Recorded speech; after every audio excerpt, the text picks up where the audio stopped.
You know, as a Texan, we talk about the great heroes from Texas and the politicians and the colorful history. And we've talked about President Lyndon Johnson a few times.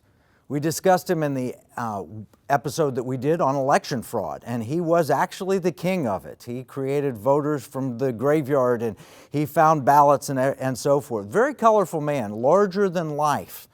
But he's also known for the war on poverty. That's something that he decided that America should focus on.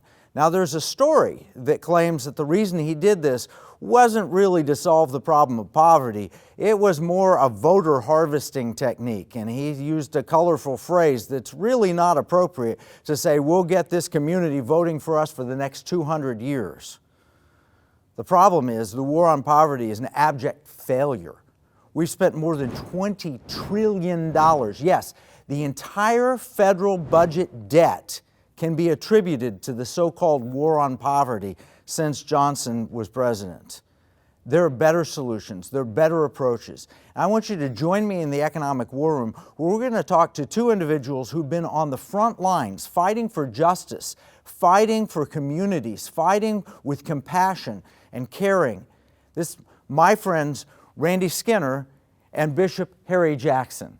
So welcome, gentlemen, to the Economic War Room. Let's talk about better solutions to the problems we face in inner communities.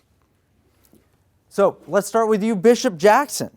You have been fighting this battle for a couple of decades now. I've known you for more than 20 years, I would suppose, and you've just been in the fight on the front lines. Tell us about the High Impact Coalition that you're part of. Well, the High Impact Leadership Coalition was originally formed to bring an agenda forth with black and white Christians united in what I would call a righteousness and justice kind of orientation. I believe that in our urban areas, many of our black, Hispanic, Asian leaders believe that there's a lack of justice as they see in the Bible.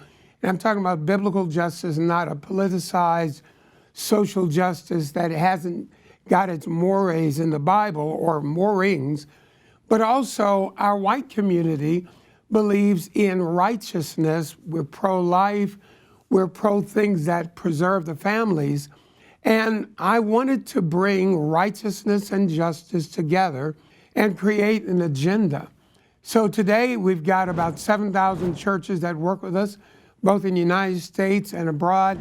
We believe that the local church in urban communities especially has got to be involved in preaching the gospel, discipling individuals, winning souls, but also reforming culture.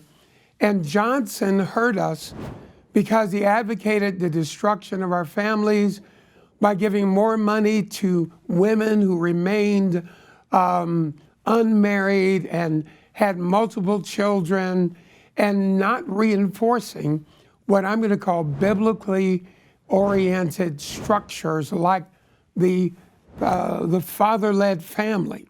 And when you break the father-led family down and do not build it up, it creates generational lack and poverty. And we can go into more details later, but that's the overview of where Johnson failed and actually did generational damage to my and Hispanic communities.